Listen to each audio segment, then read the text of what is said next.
She had traveled 2,000 miles to marry a man she had never met. He never came. She sat alone in the storm for 5 hours waiting, believing his letters, believing his promises. She did not know that someone had made sure those promises would be broken, that someone had wanted her to die at that crossroads. And she did not know that the three men riding toward her through the lightning would change everything. This is the story of how a woman who lost everything found the one thing no one could take from her. The letter had promised a home. The letter had promised a husband waiting at the crossroads with a wagon and a smile and the beginning of something new. The letter had promised that she would never be alone again, that the emptiness which had swallowed her life in Boston would be replaced by wide open sky and honest work and a man who kept his word. The letter had lied. And now Emmeline Aldridge sat on a trunk in the middle of nowhere, in the middle of Wyoming territory, in the middle of a storm that was trying to kill her. Lightning split the sky like a jagged scar across black canvas. Thunder followed so close behind that the ground shook beneath her, and the rain came down not in drops but in sheets walls of water that hammered the muddy road and turned the prairie into a gray blur of violence. She had been sitting at this crossroads for more than 5 hours.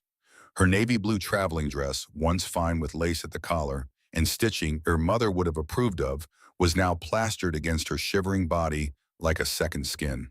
Her matching hat lay crushed in the mud beside her, its ribbons trailing in the brown water that pooled around her boots. She could no longer feel her fingers. She could no longer feel much of anything except the cold and the slow, terrible understanding that no one was coming.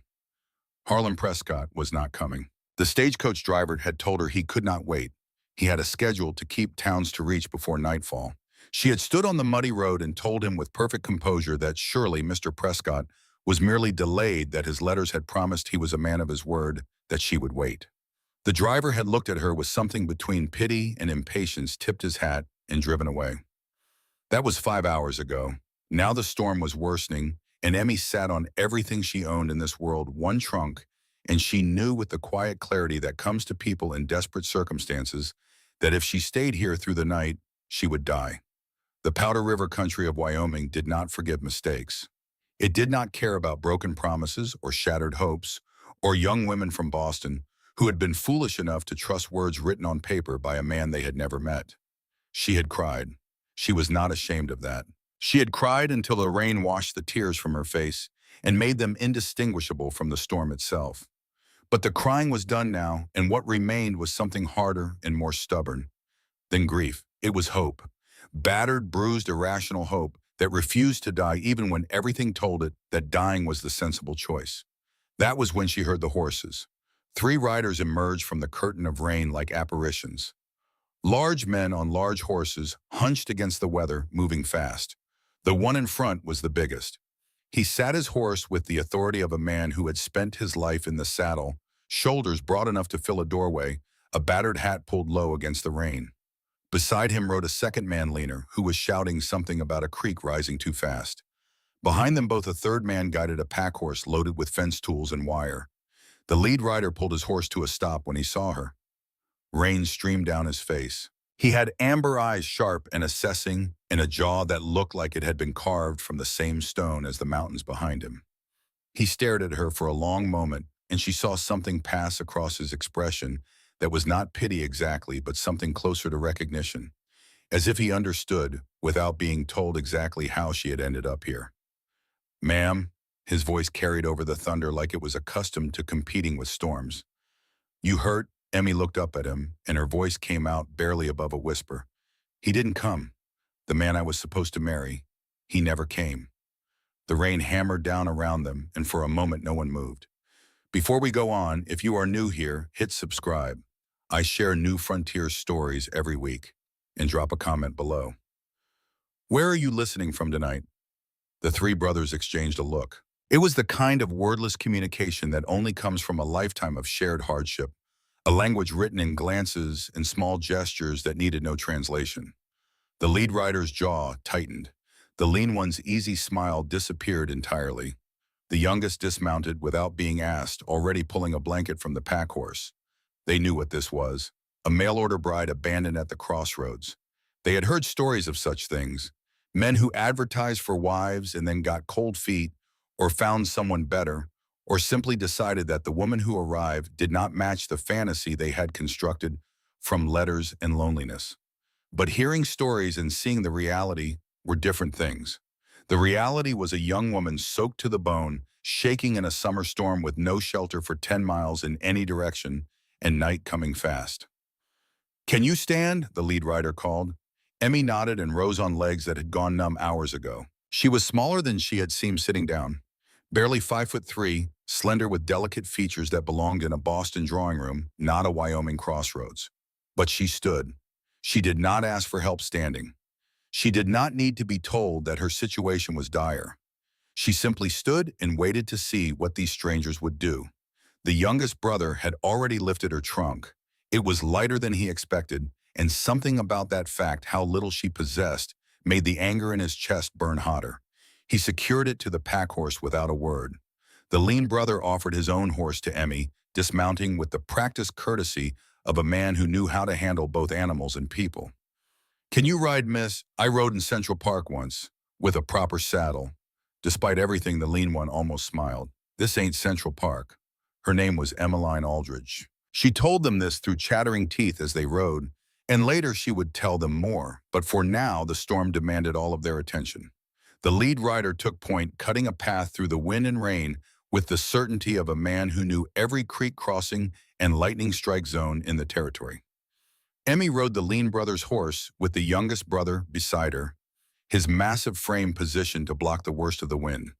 The lean brother jogged alongside the pack horse, and even running through mud in a thunderstorm, he kept up a steady stream of conversation directed at Emmy, telling her about the ranch, about the territory, about anything at all that might keep her focused on something other than the cold that was trying to steal the life from her body. Lightning struck so close that they smelled burning sage. The sharp, acrid scent mixed with ozone, a smell that anyone who has been caught outdoors in a thunderstorm would recognize instantly. Emmy shook so violently that the youngest brother reached across and steadied her with one enormous hand, gentle as a man calming a frightened horse. She did not flinch from his touch. She was past flinching. She was focused entirely on surviving the next mile and then the mile after that. When they finally reached the Callaway Ranch, Emmy had never been more grateful for the sight of a building. It was not grand, a large cabin that had been expanded over the years from a single room into 4 rooms with a sleeping loft. A stone fireplace dominated the main room, and the windows were handmade slightly uneven, letting in thin fingers of wind that the storm exploited. There was a barn that smelled of dry straw and leather, a corral, a chicken coop, a root cellar with the earthy perfume of damp soil and stored potatoes, and a carpentry workshop that carried the clean scent of freshly cut pine. Everything was sturdy. Everything was practical. Everything had been built to withstand Wyoming winters by men who understood that beauty was a luxury and survival was not. It was not elegant, but it was dry and warm, and right now that was everything. The brothers moved with practiced efficiency. The youngest, whose name she would learn was Boone, built up the fire in the stone fireplace. The dry wood caught quickly, crackling and popping, and the smell of oak smoke spread through the cabin like a benediction warmth, slowly filling the space the way water fills a vessel. The lean one, Sawyer, hung a blanket across one corner for privacy. And the eldest, the one whose name she did not yet know, but whose presence filled the room the way his shoulders filled the doorway, pulled spare clothes from a cedar chest and held them out to her without meeting her eyes. "These will be too big," he said. His voice was quiet now, the storm no longer requiring volume. "But they are dry. Change and get close to the fire." The clothes were a flannel shirt worn soft from years of washing and a pair of work pants that could have fit 2 of her. She disappeared behind the blanket and changed with fingers so cold and clumsy that the simple act of buttoning a shirt became an exercise in determination. When she emerged, she looked smaller somehow. His shirt hung to her knees, the sleeves rolled up multiple times, and her honey blonde hair, freed from its pins, fell in wet waves past her shoulders. She was younger than he had first thought, 24 at most, with storm-colored eyes that seemed to hold more experience than her years should allow. "Sit." He gestured to the chair nearest the fire, poured coffee into 2 tin cups, and handed her one. Boone wrapped a second blanket around her shoulders. Sawyer stood by the window watching the storm, giving her space while remaining close enough to be present. For a long moment, no one spoke. The storm raged outside, but inside the cabin was warm and quiet except for the crackling fire. Then Emmy spoke. "Thank you, all three of you. You saved my life. You saved yourself by having the sense to stay put when the storm hit," the eldest said. "I have seen people try to walk in weather like this. They do not make it far." She held his gaze. There was something in the way he said it, not dismissal, something closer to respect. "What happened?" Sawyer asked gently, settling into the chair across from her. "The man you were supposed to meet, Harlan Prescott." At the name, the atmosphere in the cabin shifted. The eldest and Sawyer exchanged another wordless look. Boone stopped tending the fire and turned to listen. The name Prescott carried weight in this territory. 12,000 acres of weight, political connections, and a reputation that was complicated at best. Emmy told her story with the careful composure of someone who had practiced holding herself together. Her father, Henry Aldridge, had been a Boston financier who lost everything to gambling debts. When he died, the creditors took the house, the furniture, even her mother's pearl necklace. Every last piece of the life she had known was auctioned off to pay for a dead man's weakness. Emmy was left with nothing but her education and her dignity. She had two choices: become a governess, serving families who once considered themselves her social equals, or find a husband. She chose the latter. She answered Harlan Prescott's advertisement in a Boston newspaper. His letters were eloquent, thoughtful, kind. He described Wyoming as beautiful and wild, full of possibility. He said he needed an educated wife, someone who could help him build something meaningful. He said he was a man of his word. A man keeps his word. That was what he had written, and she had believed him. "He lied," the eldest said flatly. "His letters were beautiful," Emmy corrected. "Whether they were truthful is a different question." "There is something else you should know," Sawyer said carefully, glancing at his eldest brother for permission before continuing. The eldest nodded slightly. "Harlan Prescott married recently, Senator Morrison's daughter. Big affair about 6 weeks ago. The entire county was invited except us." He paused. "If his letters to you were still arriving 6 weeks ago." "They were," Emmy interrupted quietly. "His last letter arrived 3 weeks before I left Boston. He described the cabin he was preparing for me, the garden he planted." Silence filled the room. The implication was clear. Harlan Prescott had been writing love letters to Emmy while simultaneously preparing to marry another woman. This was not cold feet. This was not a misunderstanding. This was calculated deception. "Lower than a snake's belly," Boone said quietly. It was the first time he had spoken since they arrived at the cabin, and his voice carried a weight of genuine anger that surprised even his brothers. The eldest brother stood and walked to the window, looking out at sheets of rain. "I am Josiah Calloway," he said, as if just remembering they had never been properly introduced. "These are my brothers, Sawyer and Boone. This is our ranch. Emmeline Aldridge. Emmy." "Well, Emmy," he turned from the window, "what is your plan?" She straightened her shoulders, summoning dignity from somewhere deep. "I need to find my next step. Is there a hotel in town?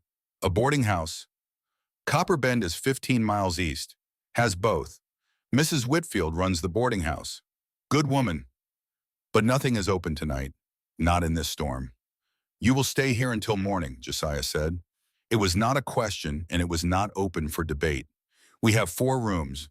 You take the one with the door that locks. We will figure the rest out come daylight." Emmy looked around the cabin at these 3 strangers who had pulled her from the jaws of a storm, and Josiah saw that dangerous thing flicker in her eyes again. Hope, battered and bruised but still breathing. "Thank you," she whispered, "for your kindness." Josiah nodded and turned away, because looking at that hope did something to his chest that he did not trust himself to examine. That night, the 3 brothers convened in the barn. Rain hammered the roof. The horses shifted restlessly in their stalls, and the smell of wet straw and horse sweat filled the dark space. Josiah leaned against a post with his arms crossed and his jaw set in the expression his brothers had learned to read as trouble being considered. "We cannot keep her here," he said. 3 unmarried men and a lone woman. Town will have us married off or run out inside a week." "We cannot throw her out either," Boone argued. "She has nothing. No money, no connections, no one in the territory." Sawyer was quiet for a moment, which was unusual. "Think we take her to town tomorrow and help her find lodging. Mrs. Whitfield might extend credit. We help Emmy get settled, find work if there is any to be had, and we stay out of it. That is the smart play. And if there is no work, Boone pressed, what kind of employment exists for an educated woman with no references in a frontier town of 400 people? She is a mail-order bride who got abandoned Sawyer. The scandal will follow her everywhere. Boone is right, Josiah admitted reluctantly. She will be a pariah, saloon work or laundry. That is what is available. Neither fits. He stared at the rain through the barn door for a long time. Finally, he spoke again. We let her stay, temporarily, until she figures things out. We could use help around the place anyway. Garden needs tending. Chickens need managing. Cabin needs proper cleaning, and Lord knows none of us have managed it since we were boys. She would earn her keep. No charity. And when people talk, Sawyer raised an eyebrow, we tell the truth. She is a guest in need of help. Anyone who reads more into it can take it up with me directly. The brothers agreed. All three of them knew the situation was more complicated than Josiah was admitting, but some truths are not ready to be spoken aloud on the first night. Some truths need time to find their shape. Morning came clean and vivid after the storm. The air was scrubbed, colors were sharp, and the world looked like it had been made new overnight. Josiah woke first as he always did and went through his morning routine.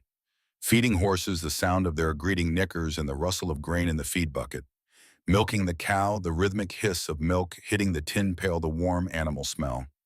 Gathering eggs from the hen house, the scratch of straw, and the soft clucking of hens protesting his intrusion. Normal things.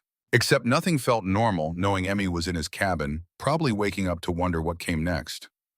When he pushed open the cabin door, the smell of coffee and bacon stopped him in the doorway. Emmy was at his stove cooking. She had somehow dried and mended her blue traveling dress overnight, pinned her dark honey blonde hair up properly, and transformed the cabin's main room into something almost civilized. Wildflowers collected from who knows where in the aftermath of the storm sat in a jar on the table. His scattered possessions had been organized. Even the floor looked a lot cleaner. Morning, she said without turning from the stove. I hope you do not mind. I found eggs and some bacon in the coal box. I thought the least I could do was make breakfast for everyone. Sawyer appeared in the doorway behind Josiah, took one look at the transformed cabin, and let out a low whistle. Boone emerged from his room, rubbing his eyes stopped when he saw the table set for four, and broke into the first genuine smile Josiah had seen from his youngest brother in months. They ate together. The food was excellent. Eggs cooked perfectly, bacon crisp bread, toasted with jam that Emmy had found in the nearly forgotten pantry. And as they ate, conversation loosened.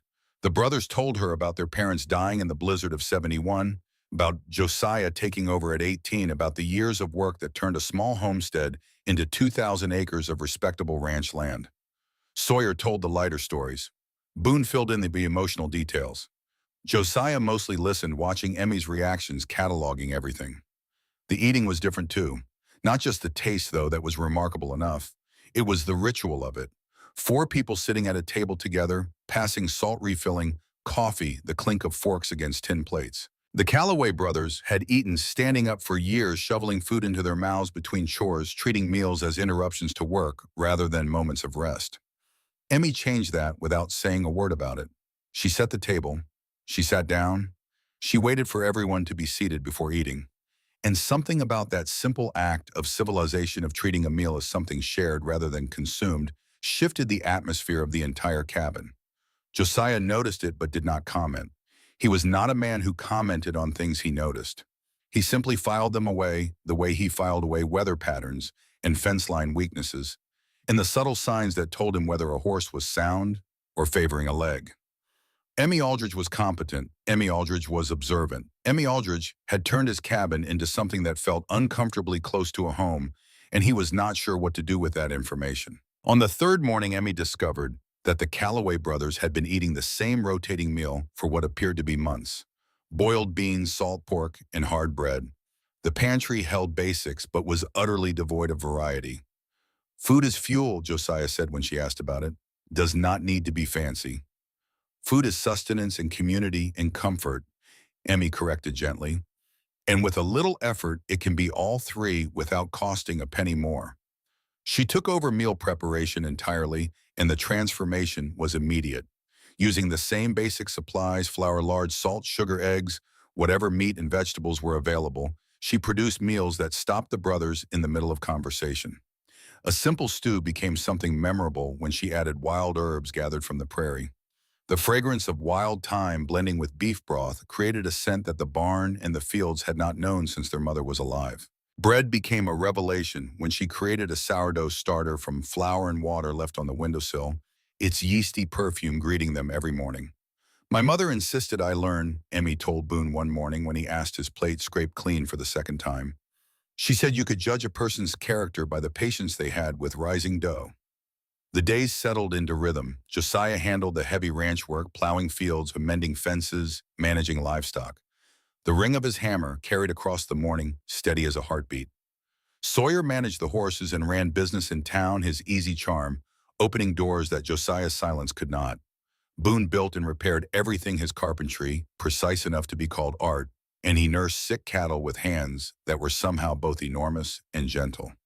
Emmy took over the cabin, the garden, and the chickens. But the boundaries were not rigid. She appeared at Josiah's side hauling water. She learned carpentry basics from Boone in his workshop, surrounded by the clean scent of cedar shavings and the warm light that fell through the workshop slats. She accompanied Sawyer to town and demonstrated a sharp mind for negotiation that left the store owner slightly dazed. On the 10th day, she had her first real argument with Josiah. They were repairing irrigation ditches, and he insisted on taking the heavier end of every task. Lifting, digging, hauling, he assigned her lighter work without asking if she wanted it. "I can dig a post hole," Emmy said, exasperation creeping into her voice. "I have been watching you do it for a week. I understand the mechanics." "Too heavy for someone who weighs about as much as my saddle." "Weight is irrelevant if technique is correct. Boone showed me proper leverage yesterday." Something flickered in Josiah's expression. Not jealousy exactly, but an awareness that his youngest brother had been teaching Emmy skills that Josiah had assumed were his to share. "Josiah," Emmy said, crossing her arm, "I understand you want to protect me, but if I am going to live and work on this ranch, I need to be capable, not coddled. Treat me as a partner, not a porcelain doll." Josiah walked away. He worked alone for an hour. Then he came back and handed Emmy the shovel without comment. She dug the post hole. It took her 3 times as long as it would have taken him, and her blisters grew blisters. But she finished it, and when she looked up, flushed and triumphant, Josiah nodded once. A small gesture that carried the weight of an apology and an acknowledgement rolled into one. "Good hole," he said, "actions, not words." That was how Josiah Calloway showed respect. Emmy was beginning to understand this. Each brother came to mean something different in her life, and she in theirs. With Josiah, their interactions were sparse but weighted with things unsaid. He spoke in short sentences, but Emmy had learned to read the volumes contained in his silences. In the evenings, they sat on the porch watching sunsets that painted the Wyoming sky in colors that had no names. The smell of pine and dry grass mingled with the cool evening air. Their conversations were slow, careful excavations of each other's histories. Josiah told her about building the ranch, about the blizzard that killed his parents. He did not tell her about Nell Whitmore. Not yet. There were rooms in his heart that were still locked, and Emmy sensed the boundaries without needing to be told. With Sawyer, Emmy developed an easy verbal rapport. He made her laugh, something she admitted she had not done in months.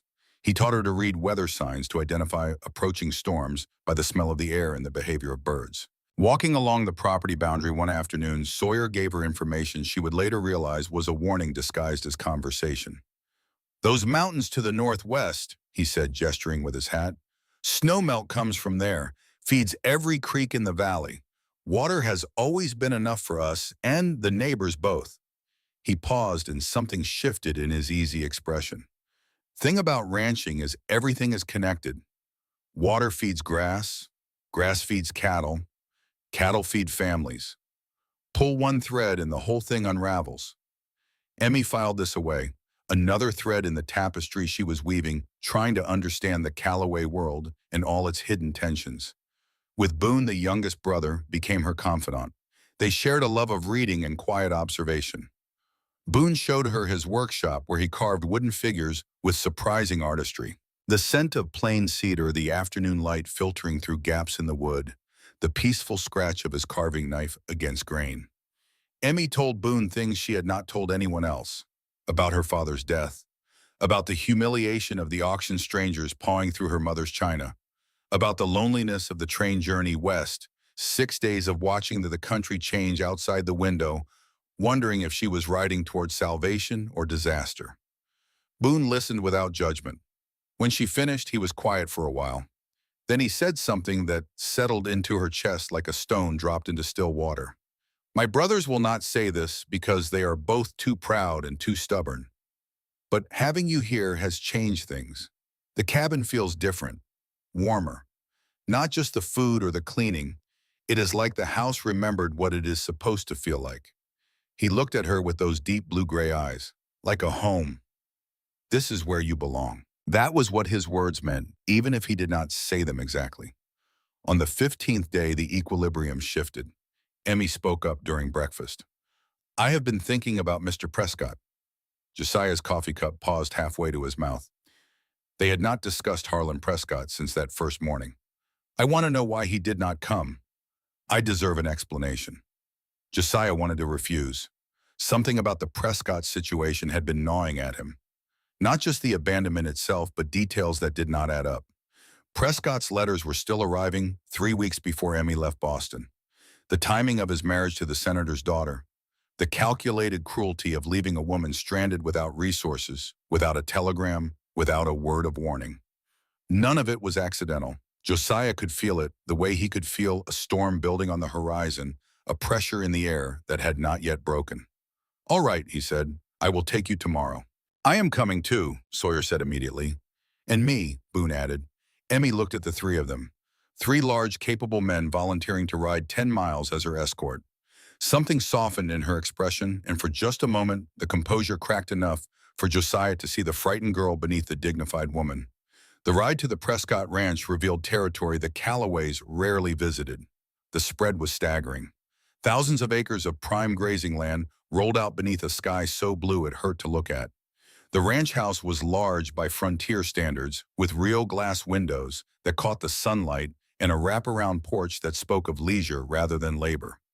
Multiple barns and outbuildings dotted the property, and dozens of hired hands moved through the corrals with the efficiency of a well-funded operation. This was not a homestead. This was an empire. A ranch hand directed them to the main house, and Harlan Prescott himself emerged. He was Josiah's age, mid-30s, with carefully groomed features and expensive clothes that marked him as a man who had inherited his success rather than earned it. He was handsome in a polished, calculated way, the kind of handsome that came from knowing exactly how to present oneself. His expression shifted from polite curiosity to naked horror when he saw Emmy. Miss Aldridge, his voice cracked on her name. What are you doing here? Emmy dismounted with as much dignity as a woman could summon while wearing borrowed work pants and a mended traveling dress. She had pressed it carefully, pinned her hair, set her jaw. She looked, Josiah thought, like a queen holding court on borrowed territory. I came for an explanation, Mr. Prescott. You promised to meet me at the crossroads 3 weeks ago. You never came. Prescott stammered through excuses. A telegram he claimed to have sent, a misunderstanding, changed circumstances. Each excuse was thinner than the last, and Emmy listened to all of them with a patience that was more devastating than anger. She dismantled each one with quiet precision, the way a bookkeeper finds errors in a ledger. Not with emotion, but with facts. Then the front door of the ranch house opened, and Edith Prescott appeared. She was tall, late 50s, dressed expensively with the bearing of a woman who had never been told the word no in her entire life. Her eyes were cold and calculating, and when they landed on Emmy, they narrowed with something that looked like contempt mixed with satisfaction, as if she had been expecting this visit, as if she had been looking forward to it. So, this is the Boston girl, Edith said. I wondered when you would turn up. What followed was the moment that changed everything. During the heated exchange, Edith let something slip, a sentence that contradicted everything her son had claimed about the telegram. I told you, Harlan, these arrangements always end badly. That is why I made sure the message never. She stopped herself, but it was too late.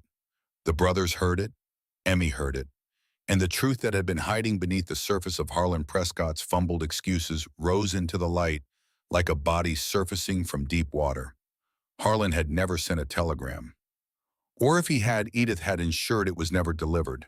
The abandonment was not passive neglect or cold feet or a man who lost his nerve. It was deliberate sabotage. Edith Prescott had wanted Emmy to arrive, had wanted her to be stranded, had wanted her to sit at that crossroads in the storm and suffer. Because a woman of common birth answering a newspaper advertisement had dared to reach above her station, and Edith Prescott believed such women needed to be taught a lesson. Emmy did not scream. She did not cry. She did something far more powerful. She stood taller. Her voice dropped to a register that carried more authority than shouting ever could. Mrs. Prescott, I came here seeking an explanation from your son. Instead, I have received a confession from his mother. You deliberately ensured that I would travel 2,000 miles to be abandoned in a storm because my social position offended you. You risked my life, and I assure you I nearly died to make a point about propriety. Edith's expression did not change. A woman of breeding would have known better than to answer an advertisement in a newspaper.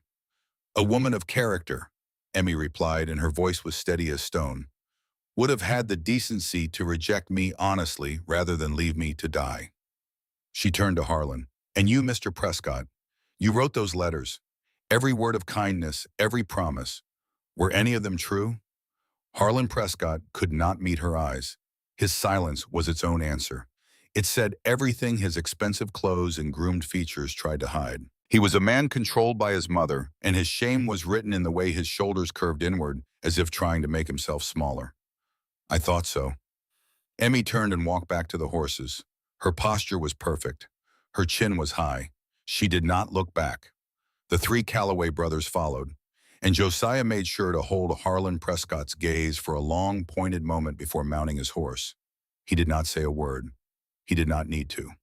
Some messages are delivered more effectively in silence. The ride home was quiet for miles.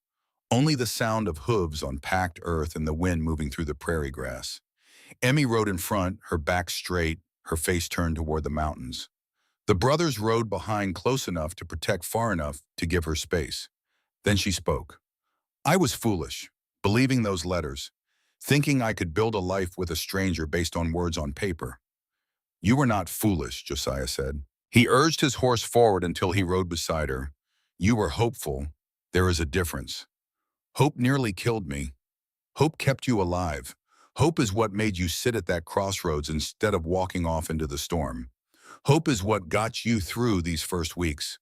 Do not let those people take it from you. He said it with a quiet ferocity that made Emmy turn and really look at him. Not glance, not observe from a safe distance. Look. And something turned between them in that moment. Not romance. It was too soon and too complicated for that. But recognition. Two people who had been hurt by the world, who understood what it cost to keep building when everything fell apart. Two people who recognized in each other the stubborn refusal to surrender that the frontier demanded of anyone who hoped to survive it. Thank you, Josiah, she said, for everything. Harder things have been survived. That was what his presence said even without the words. And Emmaum, who had lost everything once already, who had been abandoned by a man she trusted and humiliated by his mother, who had nearly died in a storm on a road that led nowhere, looked at Josiah Calloway and saw something she had not expected to find in Wyoming territory. She saw someone who understood. They rode the rest of the way in a silence that felt different from the silence before. Warmer, heavier with things that had not yet been spoken but were beginning to take shape. That evening, while Emmy worked in the garden, the brothers gathered in the barn for a meeting that would change the stakes of everything. Sawyer had ridden out earlier to check the irrigation ditches, and he came back with news that drove the color from Josiah's face. The creek that fed the Calloway Ranch's main water supply had dropped significantly, far more than summer heat could explain. Sawyer had ridden upstream and found evidence of recent construction. Someone had been building diversions, redirecting water away from Calloway land. Three guesses who, Sawyer said, and his easy smile was nowhere to be found. Prescott, Josiah confirmed. It gets worse. I stopped at the land office in town on my way back. Prescott has been buying up water rights to every creek and spring within 5 miles of our boundary. Started about 2 months ago, right around the time he married the senator's daughter. He has political backing now. The implications settled over the barn like a weight. Without adequate water, the Callaway Ranch could not sustain its livestock, irrigate its crops, or survive a dry summer. This was not about Emmy anymore. This was about survival. This was about everything the three brothers had built over 16 years of backbreaking labor, being slowly strangled by a wealthy family with political connections and a grudge. "You think it is connected?" Boone asked. "Emmy showing up the water rights. I think Prescott or his mother is the kind of person who solves problems by crushing them," Josiah said. "We embarrassed them today. Emmy embarrassed them. They will not forget that." The water threat hung over everything that followed, an invisible noose tightening around the Callaway Ranch 1 acre at a time. Later that night, Josiah found Emmy on the porch. The storm was long gone, and the sky above was vast and clear, scattered with more stars than a city girl had ever seen. The smell of wet grass from the earlier rain and the clean scent of pine from the barn blended into the cool night air. Crickets sang. A coyote called somewhere in the distance. The prairie at night was its own kind of music, and Emmy had been sitting there listening to it, her face turned up toward the sky. "Emmy." "Yes." He stood in the doorway, filling it the way he filled every space he entered. His amber eyes caught the starlight. "That arrangement we discussed, you staying temporarily, earning your keep." He paused, and the pause contained more than any speech could hold. "I would like to make it longer." "How much longer?" "As long as you need. This is your home now, if you want it." Emmy looked at him in the starlight, and for the first time since he had found her at the crossroads, she smiled. Not a polite smile, not a brave smile, a real one that reached her storm-colored eyes and made them shine. "I would like that very much, Josiah." He nodded and turned to go inside, not trusting himself to say more. At the door he paused, his broad frame silhouetted against the warm light from within, and for just a moment he stood there, caught between the world inside the cabin and the world outside on the porch where Emmy sat among the stars.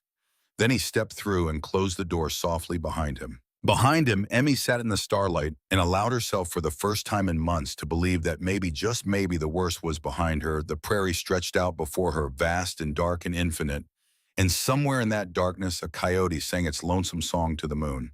The night smelled of wet earth and pine and the faint lingering sweetness of wildflowers that had survived the storm. She pulled the borrowed blanket tighter around her shoulders and thought about the word Josiah had used. Home. She had not had a home since Boston. She had not had anyone call a place hers since the creditors came with their ledgers and their legal papers and their absolute indifference to the life they were dismantling. But this rough cabin in the middle of Wyoming, built by three brothers who worked with their hands and kept their word, felt more like home than the Aldridge townhouse had felt in its final year. And that realization, arriving quietly like the first star appearing in a darkening sky, was the most surprising thing that had happened to her since the stagecoach driver left her at the crossroads. It was not, but Hope did not need to know that yet. What Emmy did not know, what she could not possibly have known, was that the telegram Harlan Prescott claimed to have sent had been deliberately intercepted and destroyed. The woman who destroyed it was already sitting in her parlor at the Prescott Ranch, drinking tea from imported china, planning her next move with the cold precision of a general moving pieces across a battlefield. Edith Prescott did not lose gracefully. She did not lose at all. And the young woman who had stood in her foyer and spoken with such dignity, who had humiliated her son in front of three Callaway brothers, who had the audacity to survive what should have destroyed her, that young woman had just become a problem that Edith intended to solve. The worst was not behind Emmy at all. It was just beginning. 3 weeks passed, and the calendar turned from July into August, and the Wyoming heat descended on the Powder River country like the lid of a furnace being lowered over the land. The sky bleached white by noon. The air shimmered above the fields.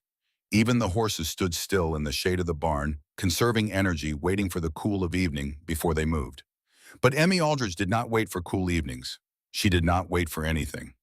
She woke before dawn every morning, earlier than Boone, who was an early riser by nature, earlier even than Josiah, which irritated him slightly and impressed him enormously, though he would have admitted neither. By the time the eldest Callaway brother walked into the kitchen, coffee was already brewing. The stove was already hot, and Emmy was already moving through the cabin with the focused intensity of a woman who had decided that if she was going to live in this place, She was going to make it hers. She never complained, not when the work left her hands blistered and bleeding.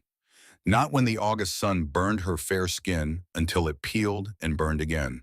Not when she hauled water from the well until her shoulders ached so badly she could not lift her arms above her head. She simply worked and kept working, and the quiet determination of it changed the atmosphere of the ranch in ways that none of the brothers had expected. The division of labor developed naturally, settling into a rhythm the brothers had never known. Josiah handled the heavy work, plowing fields, mending fences, managing livestock. The steady ring of his hammer carried across the morning like a heartbeat, and the smell of hot iron and honest sweat became the soundtrack of his days. Sawyer managed the horses and handled the business side of ranching, riding to Copper Bend to negotiate cattle prices, ordering supplies, maintaining the relationships with neighboring ranches that kept a small operation alive in territory where isolation could kill as surely as weather. Boone built and repaired everything. His carpentry was precise enough to be called art. His joints fitted with a perfection that belied the roughness of his tools, and he nursed sick animals with hands that were somehow both enormous and impossibly gentle. Emmy took over the cabin, the garden, and the chickens. But the boundaries between their worlds were not rigid. She appeared at Josiah's side, hauling water without being asked. She learned basic carpentry from Boone in his workshop, the clean scent of cedar shavings, and the warm light filtering through the slats, creating an atmosphere of peace that has surprised her. She accompanied Sawyer to town and demonstrated a sharp mind for negotiation that left the general store owner slightly dazed and several dollars lighter than he had intended. Most importantly, she began keeping records. Every evening after the day's work was done and the dishes were washed and the brothers had retreated to their various corners of the cabin, Emmy sat at the kitchen table with a ledger she had made from bound paper and began writing. Supplies purchased, expenses incurred, income received, projections for the coming months. The yellow light of the oil lamp cast her shadow against the wall, and the scratch of her pencil against paper became the sound of her nightly ritual, as regular and reliable as the ticking of a clock. "You are good with numbers," Josiah observed one evening, watching her calculate seed costs against projected crop yields. "My father taught me bookkeeping before he lost himself to gambling," Emmy said without looking up. "It was one of the few practical things I learned from him." She made a notation in her ledger, her handwriting neat and precise.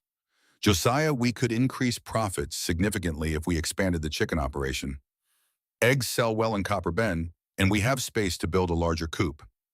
I have been researching breeds. Rhode Island Reds would do well in this climate." Josiah studied her across the table. This woman who had arrived with nothing but a trunk and hope, now confidently proposing business strategies for his ranch.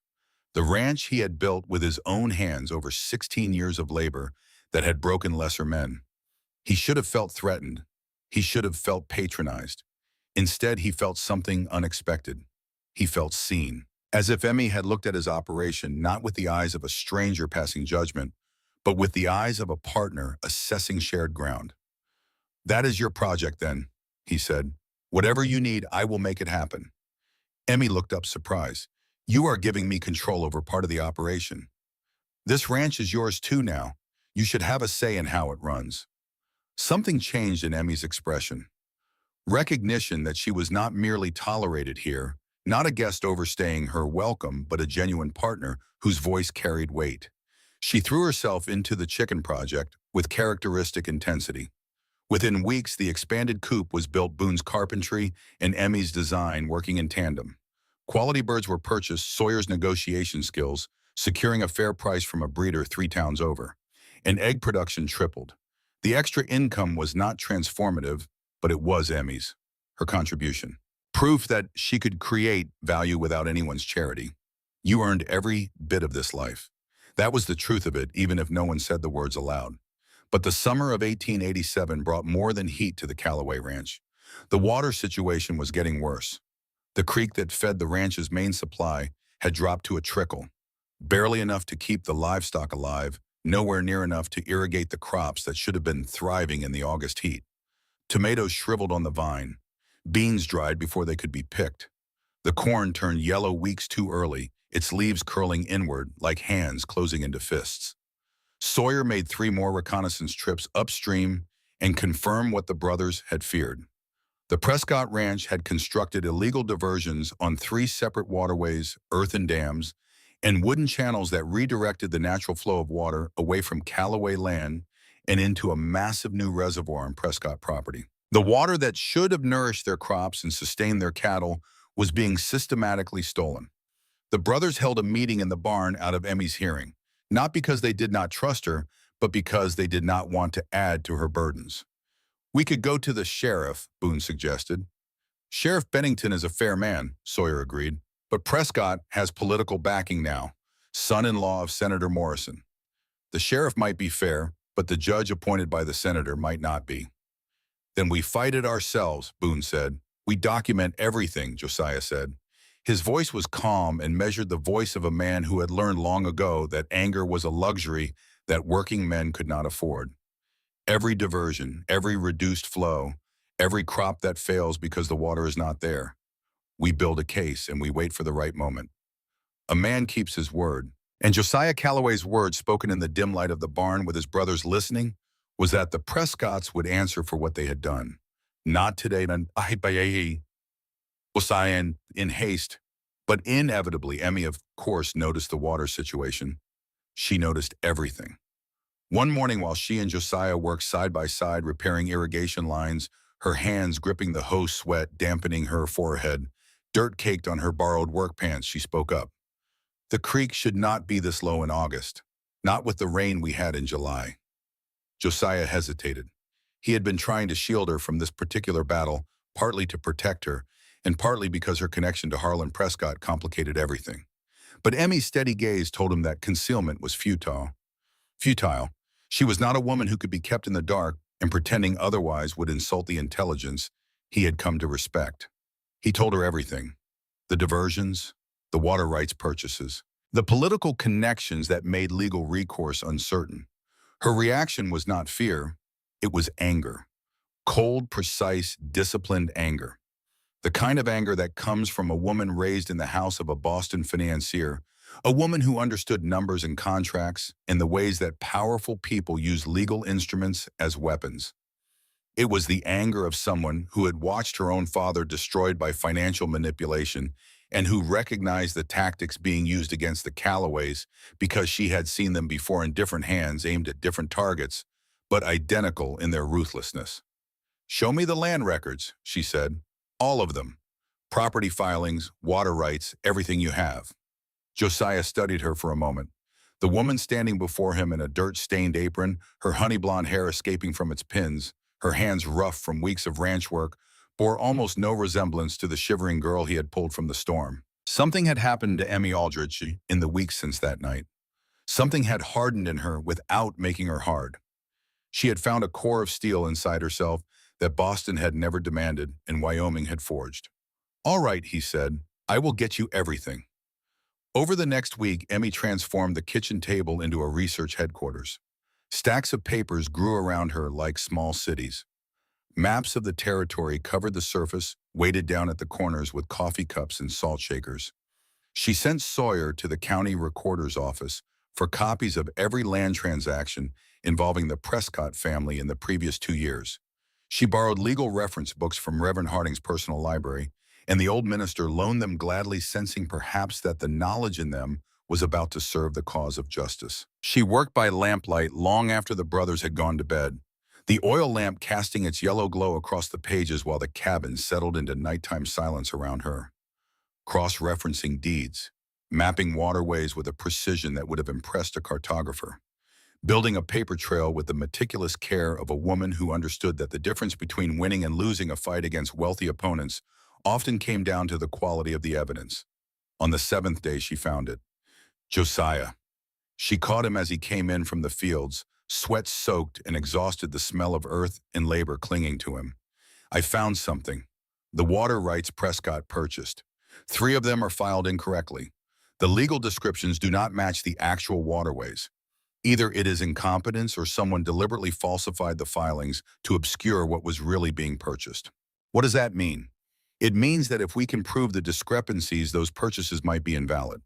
The water rights would revert to their natural holders, including us. This was the first real victory in the water conflict, and it came not from the brothers' strength, but from Emmy's mind. Josiah looked at her, flour on her apron from the morning's baking, ink on her fingers from hours of research, legal books stacked around her like the walls of a fortress she had built from knowledge and determination. "You are remarkable," he said. He did not mean to say it. The words escaped like steam from a cracked lid rising before he could contain them. And once spoken, they hung in the air between them, charged with a meaning that went beyond the compliment itself.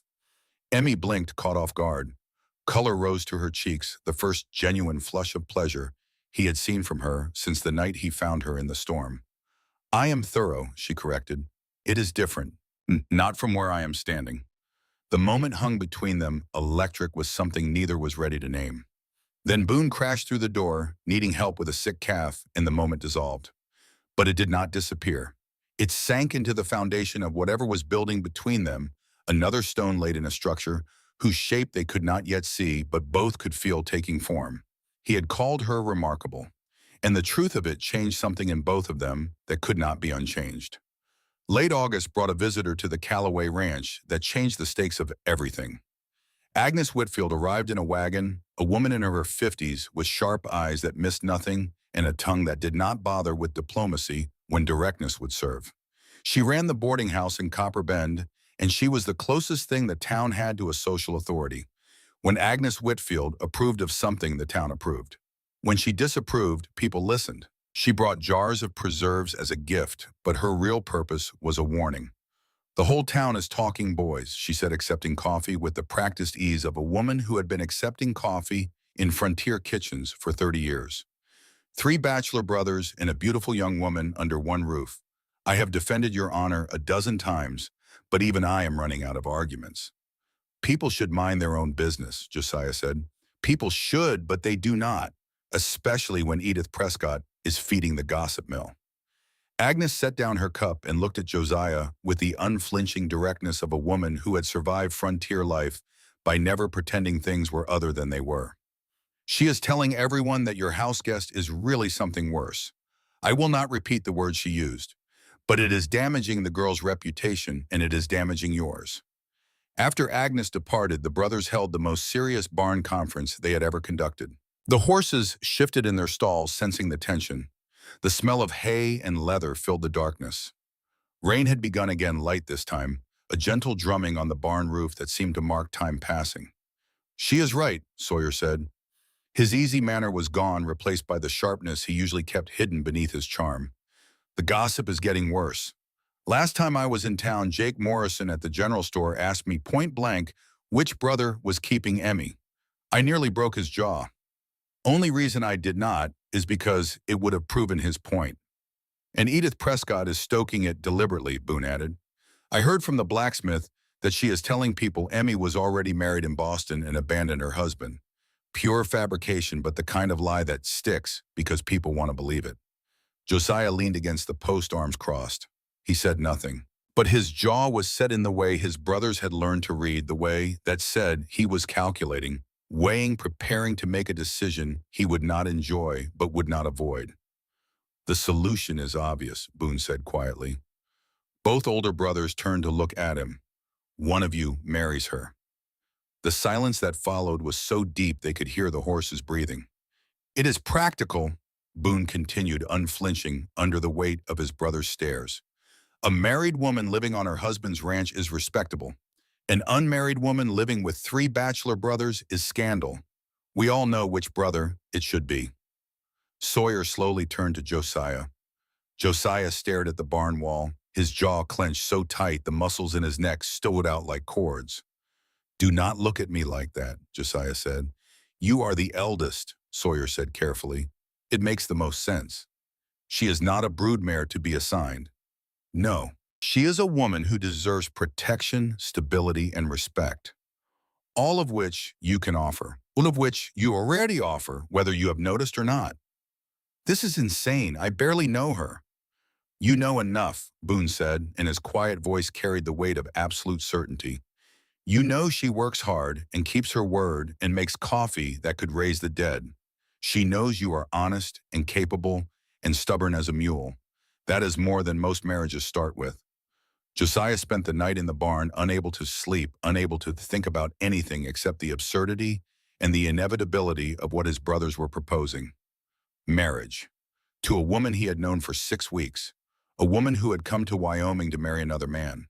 A woman whose face appeared behind his closed eyes every night. Whose voice was the first thing he listened for every morning. Whose opinion had come to matter more to him than he wanted to admit. He found Emmy the following evening in the garden. She was harvesting vegetables by the last golden light, the smell of ripe tomatoes in warm earth mixing with the sound of crickets beginning their nightly chorus. The scene was so peaceful, so domestic, that it made his chest ache with something he could not name. "I need to talk to you," he said. Emmy straightened, read his expression, and set down her basket. "That sounds serious." "It is." He took a breath. "People in town are talking about our arrangement. It is damaging your reputation, and it is going to get worse. The Prescotts are making sure of that." "Are you asking me to leave?" "No." Another breath. "I am asking you to stay. Permanently." Emmy went very still. "Marry me, Emmy." The words fell into the evening air like stones dropped into water that had been perfectly still. Ripples spreading outward in every direction, changing the shape of everything they touched. Emmy stared at him, and Josiah forced himself to continue because if he stopped now, he would never start again. "I know how this sounds. I know it is not how these things should be done. But marriage protects you legally and socially. It gives you standing that no amount of gossip can take away. It protects the ranch. A married couple on a homestead is stronger than 3 bachelors and a scandal." He paused, and in the pause was the real reason, the one that had nothing to do with practicality or reputation. "And I want to build something with you. I did not expect to. Did not plan for it. But watching you these past weeks, the way you work, the way you think, the way you refuse to let anything break you, I want that in my life, not as a guest, as a partner." "Is this convenience or something more?" Josiah met her eyes with the honesty that was the core of everything he was. "Right now it is both. I will not pretend I am in love. It is too soon for that, and I respect you too much to lie. But I care about you, Emmy, more than I have cared about anyone in a long time. And I believe we can build something real if we are both willing to try. What about love if it comes? Kindness is a good foundation. Love can come later if we are lucky, and if it does not." He shrugged, the gesture more vulnerable than any words could be. "We will still have partnership, respect, a life we built together with our own hands."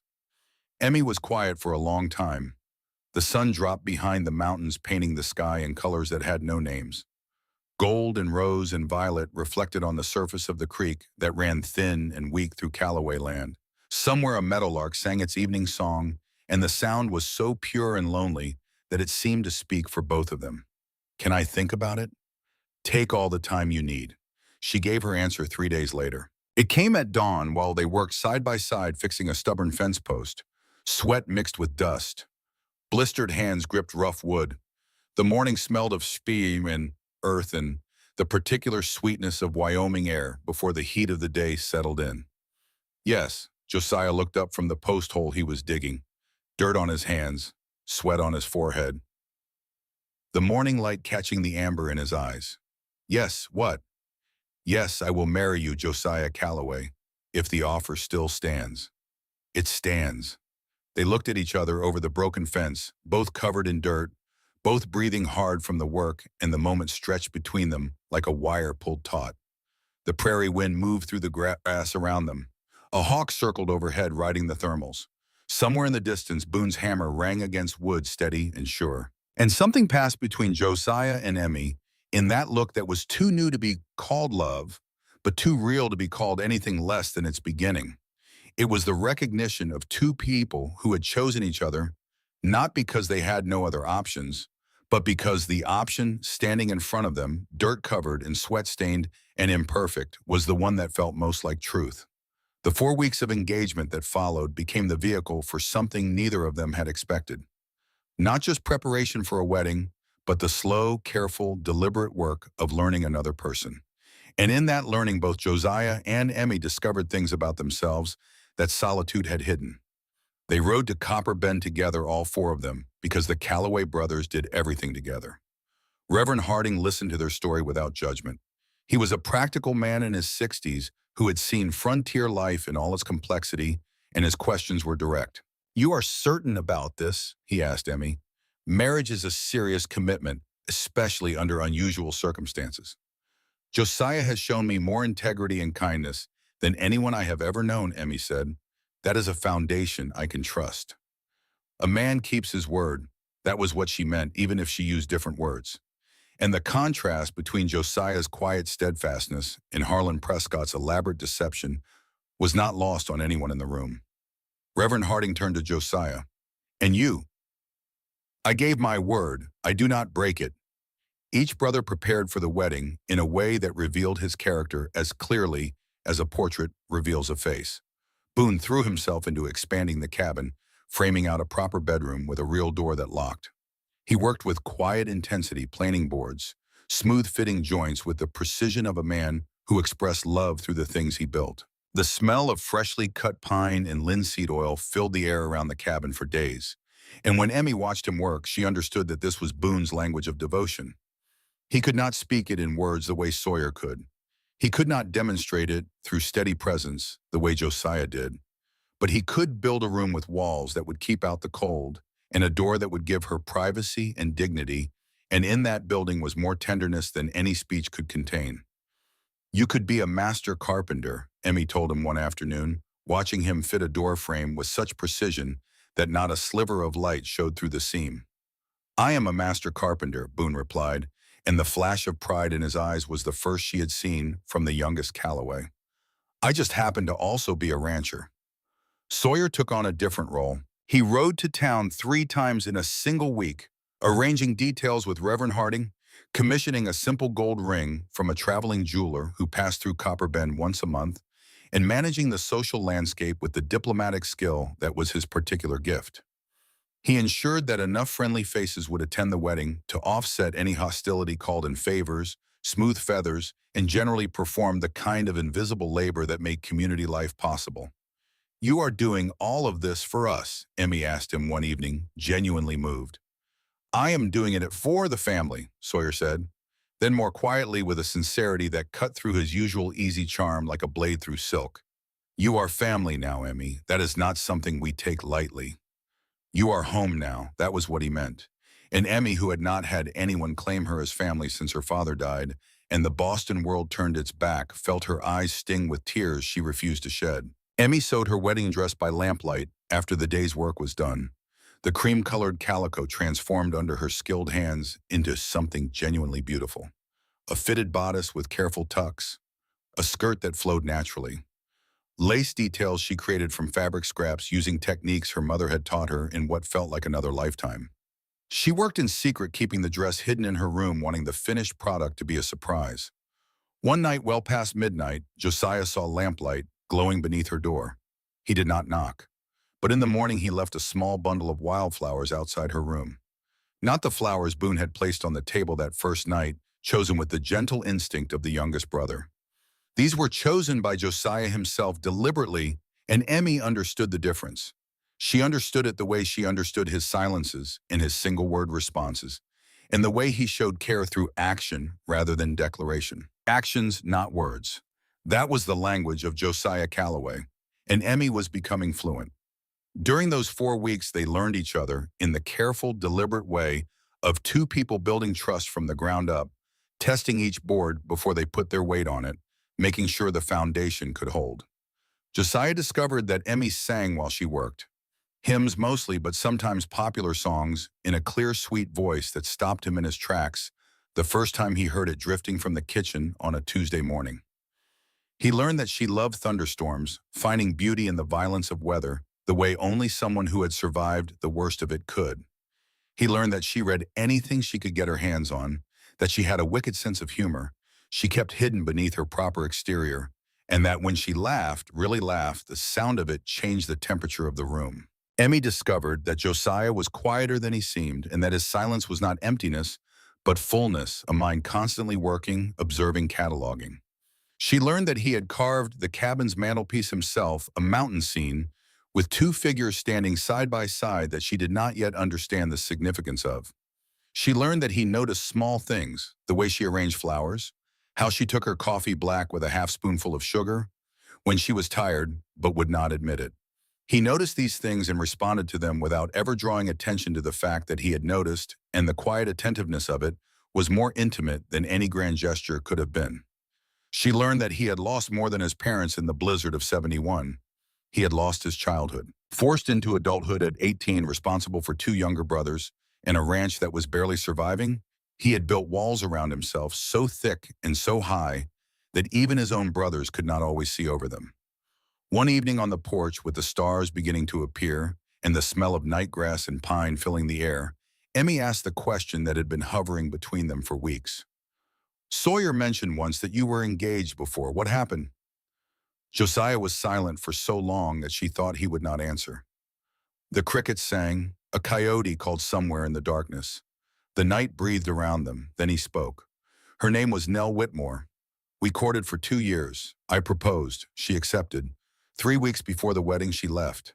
Married a banker in Helena, a man with a house that had wallpaper on the walls and a piano in the parlor. I am sorry." "Do not be. She wanted things I could not give her, a life this ranch does not allow." "And you think I am different?" Josiah looked at her, and in the starlight his amber eyes held something she had not seen before, not guarded wariness, not careful assessment, something closer to wonder. "I think you are the first person I have ever met who sees this ranch the way I do, not as a limitation, but as a possibility." The words landed in Emmy's chest and settled there warm and heavy, because she understood what he was really saying. He was saying that Nell Whitmore had looked at the Callaway Ranch and seen what it lacked. Emmy Aldridge had looked at it and seen what it could become. And that difference, that fundamental difference in vision, was the foundation on which everything between them was being built. But she also understood the wound beneath his words. Josiah Callaway carried the scar of Nell's, leaving the way he carried the scars on his hands visible, if you knew where to look, permanent part of the landscape of his body and his heart. She had not just left him. She had confirmed his deepest fear that what he was and what he had built would never be enough. That he would always be a rough man on a rough ranch offering a rough life that any woman with options would eventually reject. Emmy wanted to tell him that he was wrong. That what he had built here was extraordinary. That the cabin he had expanded with his own hands, the fields he had plowed, the brothers he had raised, the life he had carved from nothing, were not deficiencies to be apologized for, but achievements that any honest person would admire. She wanted to tell him that Nell Whitmore was a fool, and that a man who kept his word and worked his land and cared for his family was worth more than 100 bankers with wallpapered houses and pianos they could not play. But she did not say any of this, because they were not ready for such declarations, and the night was better served by silence than by words that might come too soon and ring hollow. So instead, she simply sat beside him on the porch, close enough that their shoulders nearly touched, and let the quiet do the speaking for both of them. The night before the wedding, they sat on the porch, as had become their habit. Stars filled the sky in numbers that still astonished Emmy, who had grown up in a city where the night sky was a dim suggestion rather than an overwhelming display. The air smelled of night blooming flowers and the clean pine scent from the barn. Crickets sang. The vast silence of the Wyoming night wrapped around them like a blanket. "Are you nervous?" Emmy asked. "Some." "You terrified?" She laughed softly, and the sound was like the first bird singing at dawn, tentative and brave and beautiful. "Tomorrow I become Mrs. Josiah Callaway. It feels impossible and inevitable at the same time." Josiah reached over and took her hand. It was the first time either of them had initiated deliberate physical contact outside the accidental brushes of daily work. His hand was enormous, calloused, scarred across the knuckles. Hers was small and work-roughened now, no longer the soft hand of a Boston lady. They fit together perfectly, the way two pieces of a puzzle fit when you have been turning them for so long that you have forgotten what the completed picture was supposed to look like. "I promise to be a good husband, Emmy, to provide for you, to protect you, to treat you with respect. And I promise to be a good wife, to work hard, to be honest, to build this life with you properly. And if love comes," Josiah said, tightening his fingers around hers, "we will welcome it." They sat holding hands until the stars blurred and the night grew cold, and both of them knew that love had already begun. They were simply not brave enough to say it yet. The wedding was simple and genuine, and it was the most beautiful thing any of the 400 residents of Copper Bend had witnessed in years. The morning arrived with the kind of crystalline light that only comes in the high country sunlight, so pure and sharp it seemed to cut through the air like a blade. The small wooden church at the center of town had been standing for 11 years, built by the same hands that built the saloon and the general store and every other structure that anchored this community to the earth. Its windows were colored glass salvaged from a church in Missouri that had burned during the war, and when the morning sun hit them, they cast patterns of red and gold and blue across the rough wooden pews inside. Emmy wore the cream-colored calico dress she had sewn by lamplight over 4 weeks of stolen hours. It was simple and elegant, and entirely her own design.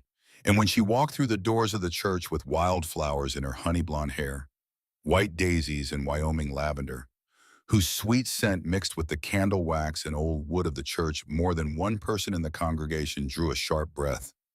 She carried no bouquet. She had no bridesmaids. She had no father to walk her down the aisle. What she had was the quiet dignity of a woman who had lost everything and rebuilt herself from the foundation up, and that dignity was more beautiful than any silk gown or cathedral wedding could have been. Sawyer stood as best man, his easy smile for once replaced by something deeper and more solemn. He had polished his boots and borrowed a proper jacket, and he stood beside his brother with the steady loyalty that was the truest thing about him. Boone, in a moment no one had expected, produced a fiddle. He had learned to play as a boy taught by their mother before the blizzard took her, and the melody he coaxed from the strings was so tender, so achingly beautiful that several women in the congregation wept openly. The music filled the small church and mixed with the afternoon sunlight streaming through the colored glass windows, and it created an atmosphere that no amount of money or social standing could have purchased. It was the sound of a family welcoming someone home. Josiah slipped a simple gold band onto Emmy's finger, and when Reverend Harding pronounced them man and wife, something in Josiah's expression cracked open. Just for a moment, just enough for Emmy to see the man behind the armor, the boy who had lost his parents in a blizzard and built walls around his heart to survive, the man who was terrified that everything he loved would be taken from him again. She saw all of it in a single unguarded instant, and what she saw did not frighten her. It made her certain. "You are home now." The words echoed in Emmy's mind as she looked at the gold band on her finger, then at the man who had placed it there, then at the two brothers who stood behind him, with expressions that said louder than any words that she belonged. She belonged to his family, to this land, to this life that had begun in a storm and was still being built one day at a time, with hands that were calloused and hearts that were learning to trust again. Marriage changed the household, though not in the ways any of them expected. Josiah and Emmy maintained separate bedrooms. In the weeks that followed, a boundary they both understood needed to be respected until trust had deepened naturally into something that could bear the weight of true intimacy. The physical aspects of marriage remained unspoken territory, acknowledged only in lingering glances across the dinner table and accidental touches that sent electricity through both of them, in the way Josiah's hand found the small of Emmy's back when they walked together and then withdrew as if the contact had burned him. But if the private side of their marriage was still forming, the working side of it flourished immediately. They developed a morning routine that ran like a well-oiled machine. Josiah woke first, dressed in the dark, started the fire. Emmy woke to the sound of the fire catching and had coffee ready by the time he came back from feeding the horses. They ate together in the gray light of pre-dawn, speaking little comfortable in the shared silence that had become the hallmark of their relationship. Then they went to work, side by side when the task required it, separately when efficiency demanded it, but always aware of each other the way two musicians in an orchestra are always aware of each other even when playing different parts. Boone and Sawyer noticed the change. The cabin had a different energy now. Not just Emmy's presence, which had already transformed it from a bachelor quarters into something resembling a home. Something deeper, a sense of purpose, a feeling that the four people under this roof were building something together that was larger than any of them could build alone, and that the building itself was the point. Instead of rushing toward what they were not ready for, they focused on what they could build. Partnership, routine, the daily work of running a ranch that demanded everything they had and rewarded them with the quiet satisfaction of watching something grow under their care. But outside, the warm circle of the Callaway Ranch forces were gathering. Edith Prescott had not forgotten the humiliation at her own front door. The water continued to drop. And somewhere in the machinery of county government paperwork was being filed that would in the months to come threaten to destroy everything the Callaways had built. The hardest part was still ahead, and it would test them in ways that neither Josiah nor Emmy, sitting together on the porch in the autumn twilight, watching the first gold leaves appear on the cottonwoods along the creek, could possibly have imagined. But they would face it together. That much at least was certain, stronger together than apart. That was the truth they were building their life on. And it was a truth that would be tested to its breaking point before the winter was through. September brought an invitation that Josiah wanted to refuse, and Emmy would not let him. Catherine Morrison, wife of Senator Morrison, arrived at the Callaway Ranch in a wagon drawn by matched bay horses, dressed in the kind of clothing that frontier women saw only in catalog illustrations. She was a woman in her 50s, with sharp intelligence in her eyes and the bearing of someone who had spent decades navigating the complicated terrain between political power and personal conscience. She had heard the full story of Emmy's abandonment, and she was appalled by it, particularly because it reflected poorly on her own family's judgment in matching their daughter with Harlan Prescott. She came with an invitation: the annual harvest dinner at the Morrison estate. Every significant rancher, business owner, and community leader in the county would be in attendance. "We should go," Emmy said that evening after Catherine had departed. Josiah shook his head. "Fancy dinners are not my territory." "Exactly why we should attend. We are building something here, Josiah. People need to see us as legitimate, not as a scandal." She was right, and they both knew it. So Emmy spent their limited funds on fabric and sewed a dress by lamplight, a dark green gown that was simple and elegant and entirely her own creation. Josiah borrowed a suit from the general store owner, who kept one for funerals and weddings, and apparently now for stubborn ranchers attending events above their social station. The Morrison estate was the largest house in the county, with real glass windows and furniture that had been shipped from the east. The smell of beeswax candles and fresh-cut flowers and roasting meat filled the autumn air, mixed with the sound of a hired fiddle player performing in the corner of the yard. Dozens of guests milled about in their finest clothes, and when the Callaway brothers arrived together, Josiah and Emmy in front, Sawyer and Boone flanking them like sentinels, the social impact was immediate. 3 tall, commanding men escorting a beautiful woman in green. The county had been talking about them for weeks. Now here they were in the flesh, and they were not hiding from anything. Harlan Prescott was there with his wife Vivian. He went pale when he saw Emmy. "Mrs. Callaway," he managed, "I did not expect." "Life is full of surprises, Mr. Prescott," Emmy said with perfect courtesy. "I wanted to thank you, actually." Confusion crossed his groomed features. "Thank you for not coming that day, for abandoning me at the crossroads. If you had kept your promise, I would have married you and spent my life in misery. Instead, I married a good man who treats me as a partner, not a convenience or a tool for social climbing. Your failure was my greatest fortune." Half the county witnessed it. Edith Prescott, watching from across the lawn, went rigid with a fury so intense it seemed to lower the temperature around her. Later, while Josiah and Emmy danced under strings of lanterns, his large hand at her waist, her hand on his broad shoulder, the two of them turning slowly in the candlelight, while the fiddle played something old and sweet, a woman approached Emmy during a moment alone. Vivian Prescott, young, pretty, and frightened. She pressed a bundle of papers into Emmy's hands. "Read these in private," she whispered. Her eyes were red-rimmed and her voice shook. "They are copies of the letters Harlan wrote you, and other things his mother does not know I found. Why are you giving me these?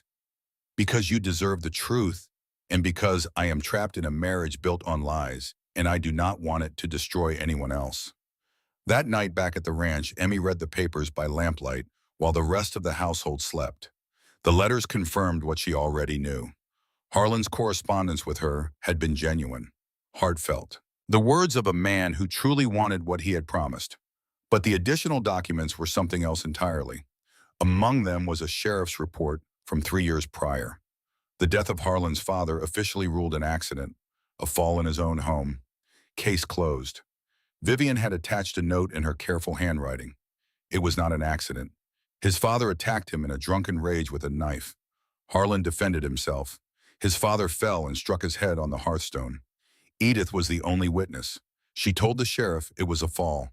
She has held this over Harlan ever since. This is why he does everything she says. Emmy sat in the lamplight for a long time after reading those words.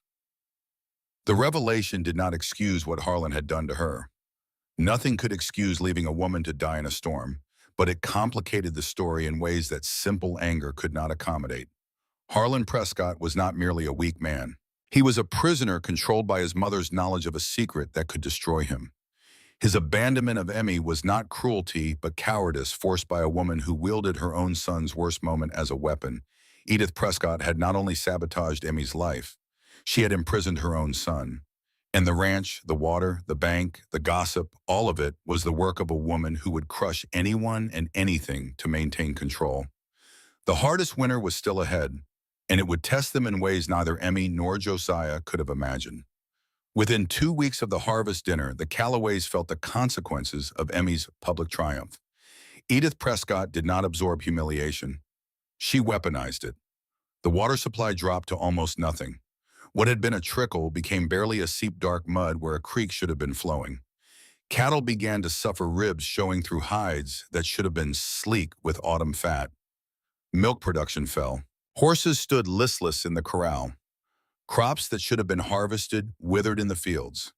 The smell of cracked earth and dying grass replaced the rich scent of fertile soil. Simultaneously, a letter arrived from the Copper Bend Bank, a review of the Callaway Ranch loan, a standard mortgage that the brothers had never missed a payment on. The review, they were informed, might result in adjusted terms. The bank president is Morton Wells, Sawyer reported, and Morton Wells plays poker every Thursday night with Senator Morrison. Prescott is squeezing us from both sides, Josiah said. Water and money. Not Prescott, Emmy corrected. Edith. Harlan does not have the spine for this. His mother is the one pulling the strings. Emmy threw herself into the fight with the same intensity she brought to everything. Hours with the ledgers restructuring the ranch's finances. Letters to the territorial governor about water rights enforcement. Correspondence with legal minds in Helena about the falsified water rights filings she had discovered months before, but the pressure took its toll. One evening, Josiah found her on the porch shoulders shaking. She was crying. The first time he had seen her cry since the night he found her at the crossroads. This is my fault, she whispered. If I had not come here, if I had not confronted them at the ranch at the dinner, they would not be doing this. Josiah sat beside her. He took her hand. They were buying water rights before you arrived. This was coming regardless. You did not cause it, Emmy. You just gave us the tools to fight it. What if we lose? We will not lose. He tightened his grip on her hand. I built this ranch from nothing once. I will do it again if I have to. But I do not think I will have to, because this time I am not doing it alone. We will get through this. That was what his hand said, holding hers in the autumn darkness. And Emmy believed him because Josiah Callaway was a man who kept his word. November brought Wyoming winter. Brutal, relentless, unforgiving. Snow buried the prairie under a white silence that could last for months. Temperatures dropped below zero and stayed there, and the world contracted to the space between the cabin walls. But winter also brought intimacy. Small changes accumulated like snowflakes building into drifts. Josiah stayed in the main room later each evening, talking with Emmy by the fire instead of retreating to his room. Emmy began touching his arm when she passed, straightening his collar, brushing snow from his hair when he came in from chores. Each gesture was small. Together they formed a constellation that pointed towards something both could feel, but neither had named.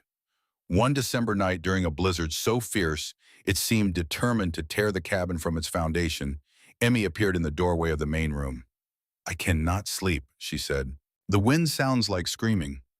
Come sit by the fire. I will make coffee. They sat together on the bench Boone had built wrapped in quilts, listening to the storm rage outside. The fire danced on the walls, the smell of fresh coffee mixed with warm wool and wood smoke. Emmy's head gradually drooped onto Josiah's shoulder. Can I ask you something? She murmured, half asleep. Anything.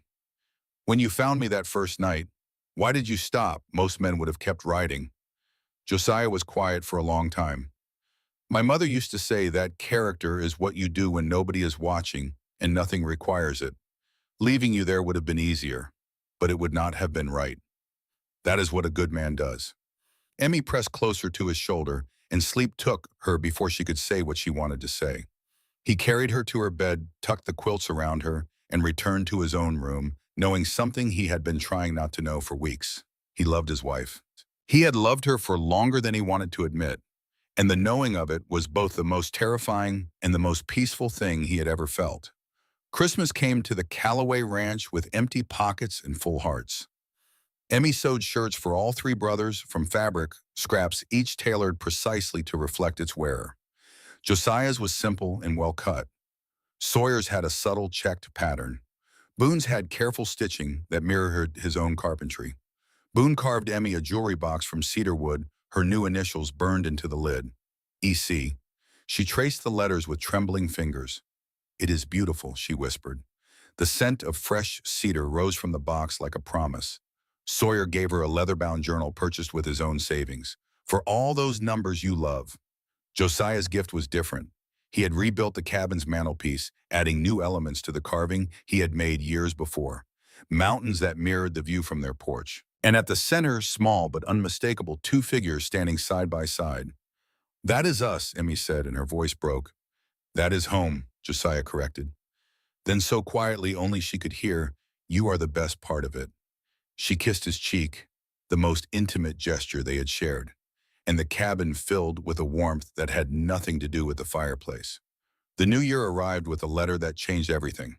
The Copper Bend Bank's review was complete. New terms, interest rate doubled, full balance of $1,800 due within 30 days. Failure to comply would result in foreclosure proceedings. "This is not legal," Emmy said, her hands shaking as she held the letter. "They cannot unilaterally change loan terms." "They can if the original contract has a clause allowing rate adjustment at the bank's discretion," Sawyer said. He had read the loan agreement. The clause was there, buried in language that an 18-year-old Josiah signing his first legal document had never understood. "Prescott owns the bank," Josiah said flatly. "This is Edith's play. Take the ranch, eliminate the embarrassment." 1 week into the fight, disaster struck. Josiah was checking fence lines during a January blizzard when his horse stumbled. The fall was bad. His legs snapped cleanly and the pain was a white blade that cut through everything else. He managed to fire his rifle, twice the emergency signal the brothers had established years ago, and Sawyer and Boone found him within the hour. But there was something wrong beyond the break. The fence line Josiah had been checking had been tampered with. Wire cut in specific places designed to create exactly the kind of hazard that would bring down a horse and rider. Whether it was Prescott men or weather damage was impossible to prove.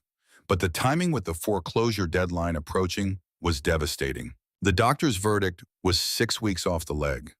No riding, no heavy work, no exceptions. 6 weeks, Josiah said through clenched teeth. "We have 23 days before the bank takes everything." "You have a wife and 2 brothers, the doctor replied. "Let them carry the load." Emmy took command.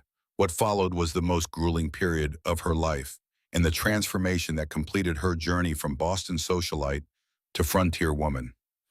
Every morning she bundled up against cold that could freeze exposed skin in minutes and tackled the work Josiah had always done. Feeding cattle in blizzards, her reddened hands gripping the feed shovel, the smell of dry hay mixing with air so cold it burned the lungs. Breaking ice on water troughs, the ring of her hammer echoing across the frozen landscape. Hauling water when the hand pump froze solid using the heated stone method Boone had engineered.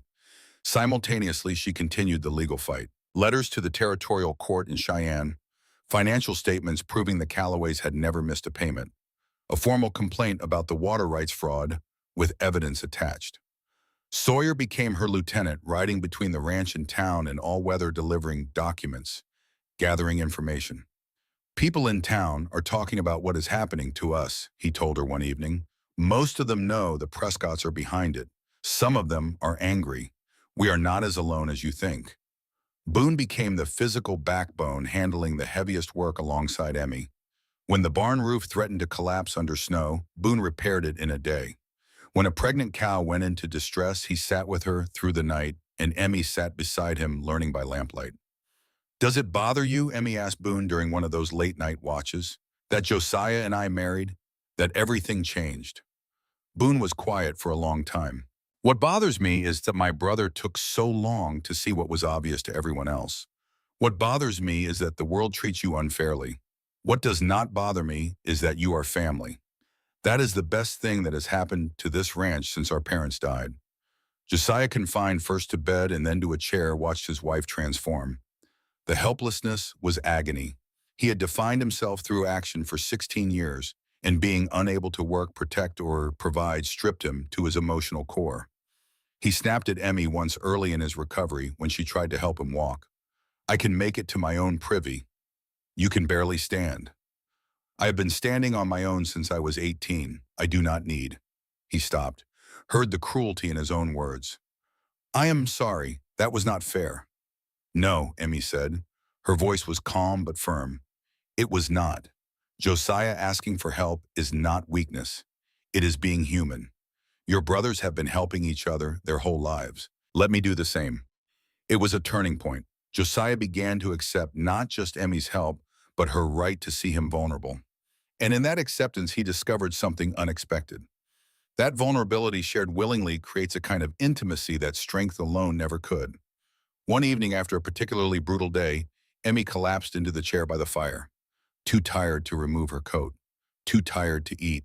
The smell of wet wool and cold sweat and wood smoke surrounded her. "I used to think I was strong," she said, staring at the flames. "In Boston, when I survived my father's death and the auction and the humiliation. But that was not strength. That was endurance, just absorbing blows. This is different. This is choosing to fight, choosing to build despite the pain." Josiah watched her from his chair, his broken leg propped on a stool, and felt something crack open in his chest that he had kept sealed since Nell Whitmore walked away. "Emmy," she looked up. "I love you." The words came without permission, without planning, without the careful timing he had promised himself. They simply existed, as inevitable as sunrise, as natural as the snow falling outside the window. "I did not mean to say that yet," he added. "I wanted to wait until—" "I love you too," Emmy interrupted. Her eyes were shining with something luminous. "I have for weeks, maybe longer. Since the first time you told me that hope was worth keeping." "Then why did you not say it?" "Because I wanted you to come to it on your own, not because I needed you to or because circumstances forced it. I wanted it to be real." "It is real. It is the most real thing I have ever felt." She crossed the room to him, and he pulled her close as his splinted leg would allow, and they held each other by the firelight while the winter storm howled outside. Her forehead rested against his, and the intimacy of it, two people breathing the same air, sharing the same warmth, said everything that words could not. That night, the door closed softly behind them. When morning came, everything between them had changed. They were husband and wife in every sense, and the completeness of it made both of them stronger than either had been alone. February. Josiah's leg healed strong. He returned to work alongside Emmy. But the foreclosure deadline was 12 days away, and they were still short of the $1,800. They had scraped together $1,100 through egg sales, livestock sales, and personal savings. They needed $700 more. Emmy was going through her ledgers late one night, comparing the ranch's financial records with the bank documents she had obtained, when she noticed a discrepancy in the bank's accounting. The interest calculations on the Callaway loan did not match the terms of the original contract. The bank had been quietly overcharging interest for years. The cumulative overcharge amounted to nearly $400. "This is fraud," Emmy said. "The bank has been inflating interest payments, not just on our loan. I would bet they are doing it across the board." $400 helped, but they still needed $300 more. It was Boone who found the answer. And the way he found it said everything about the Quiet brothers' gift for listening. Emmy had mentioned her mother only a few times. Margaret Aldridge. Maiden name Hargrove. She had spoken the maiden name once in passing during a conversation Boone happened to overhear. Most people would have forgotten it. Boone remembered everything. During a supply run to Copper Bend, Boone stopped at the post office and asked on nothing more than a hunch if there was any unclaimed mail for a Hargrove in the area. There was not. But the postmaster mentioned that a bank in Helena had been sending inquiries for months searching for an Emmeline Hargrove or her descendants. Emmy wrote to the Helena Bank immediately. The response arrived 8 days before the foreclosure deadline. Emmy's maternal grandmother, Edith Hargrove, had died in 1880 and left a trust of $2,500 in a Helena bank under the Hargrove name, designated specifically for her granddaughter Emmeline or her female descendants. The trust had been established before Henry Aldridge's gambling debts, and because it was held in a different name, in a different state, the creditors had never found it. The bank had been searching for Emmy for 6 years. Your grandmother knew, Josiah said, reading the letter over Emmy's shoulder. She knew about your father's problems and hid the money where he could not touch it. Emmy's hands trembled as she held the letter. She tried to protect me, even from beyond the grave. The emotion of that moment was layered and complex. Grief for a grandmother she barely knew, gratitude so fierce it burned, and the understanding that across the years and across the miles, a woman she had never properly met had loved her enough to plan for the worst and hope for the best. Harder things have been survived, and sometimes the people who survived them left behind gifts that took decades to find. Emmy requested a public hearing at the Copper Bend courthouse. She filed through the territorial court, citing bank fraud, falsified water rights, and systematic harassment. Judge Crawford, a circuit judge with no ties to Senator Morrison, agreed to hear the case. The night before the hearing, the four Callaways sat together at the kitchen table. Emmy's documents were organized into a presentation that was clear, methodical, and devastating. Sawyer set down a bottle of whiskey he had been saving for months. "To the fiercest woman in Wyoming territory," he said. "To family," Boone corrected quietly. The courthouse was packed. Every bench filled, people standing along the walls. The smell of wet wool and wood smoke. The Callaway brothers sat in the front row. Josiah beside Emmy, Sawyer and Boone flanking like sentinels. Agnes Whitfield sat directly behind them. Harlan and Edith Prescott sat across the aisle. Emmy presented her case with the precision of a trained attorney and the passion of a woman fighting for her home. Falsified water rights filings with survey maps showing the discrepancies. The bank's fraudulent interest calculations documented in meticulous detail. A timeline of harassment that coincided exactly with Edith Prescott's personal vendetta. "This is not a dispute between neighbors," Emmy told the judge. "This is a calculated campaign by a wealthy family to destroy a smaller ranch using financial manipulation, resource theft, and social intimidation." The Prescott lawyer attempted to dismiss the claims, but Emmy's documentation was airtight. Months of careful record-keeping had produced a case that could not be argued away with money or connections. Then Vivian Prescott stood. The courtroom went silent. Harlan reached for his wife's arm, his grip desperate. But Vivian pulled free, a gesture that carried the weight of months of private decisions, and walked to the front of the room. Her testimony was delivered with shaking hands but a steady voice. She confirmed the water diversions. She confirmed the bank manipulation. And she revealed the truth about Edith's hold over her own son, the secret of his father's death that had kept Harlan enslaved for 3 years. Then Harlan Prescott stood. He looked at his mother, at Vivian, at Emmy, and something broke open in his expression. The look of a man who had been drowning and had finally decided to swim. "It is true," he said. His voice was quiet, but it carried. "All of it. My mother orchestrated everything. I went along with it because I was afraid." He told the courtroom about his father's attack. The knife, the self-defense, the fall, the death, and the mother who had used his worst moment as a leash for 3 years. Edith Prescott stood, her composure shattered, years of careful control collapsing in a single moment. The judge ordered her removed and Sheriff Bennington escorted her from the courtroom. Harlan turned to Emmy. "Mrs. Callaway, I owe you an apology that words cannot express. My letters to you were sincere. I wanted to marry you. But when my mother discovered my plans, she used my father's death to force my compliance. I should have fought her. I did not. And you nearly died because of my cowardice. I am sorry." Emmy looked at him for a long moment. Then she nodded once, deliberately. The gesture carried more forgiveness than 1,000 words. Not absolution, not friendship, but the acknowledgement that suffering takes many forms, and sometimes the person who caused the harm was suffering too. Judge Crawford delivered his ruling. Falsified water rights voided. Diversions to be removed within 30 days. The bank ordered to recalculate the Callaway loan at correct interest rates and refund all overcharges. An investigation into the bank's broader practices referred to the Territorial Attorney General. Edith Prescott warned that further harassment would result in criminal charges, and Harlan's testimony regarding his father's death recommended for review as a case of self-defense. The Callaways won, not just the legal battle, but something larger. Proof that hard work and honesty and courage could prevail against wealth and power. Built with our own hands. That was the truth of what they had accomplished, and it was a truth no amount of money could buy or political influence could diminish. Outside the courthouse, the late winter sun broke through the clouds for the first time in days. Agnes Whitfield embraced Emmy with tears in her eyes. Sheriff Bennington shook Josiah's hand. Sawyer stood on the courthouse steps and smiled his easy smile, but his eyes were bright with something deeper than charm. Boone stood beside Emmy and said simply, "You had family." Vivian Prescott approached one last time. "What will you do?" Emmy asked her. "I do not know yet, but at least now I can make choices that are my own. If you ever need anything, you know where the Callaway Ranch is." Vivian smiled, a thin, brave thing. "Thank you, Emmy, for showing me what courage looks like."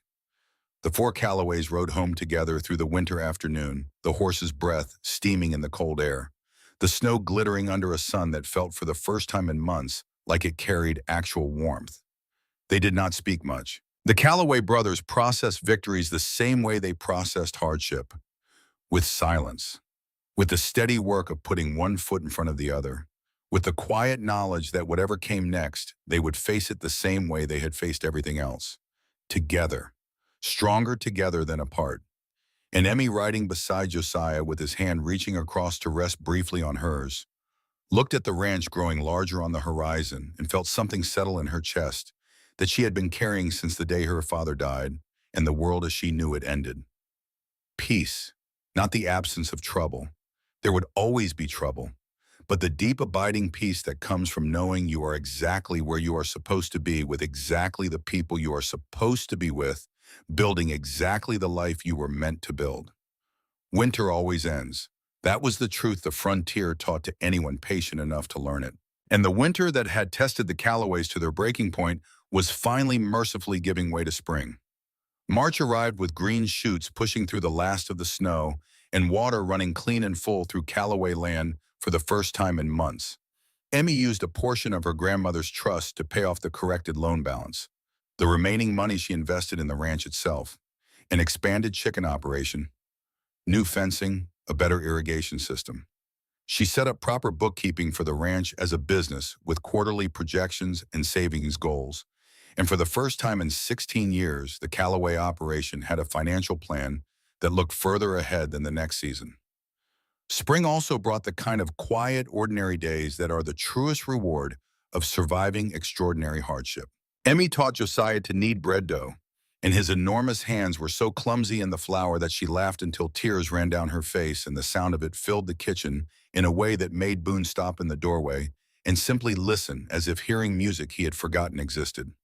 Josiah and Emmy sat on the porch in the evenings under a blanket, coffee cooling in their hands, watching the sky turn colors they had no names for, and the silence between them was no longer the careful silence of strangers measuring distance, but the rich, comfortable silence of two people who had said everything that mattered and now had the luxury of saying nothing at all.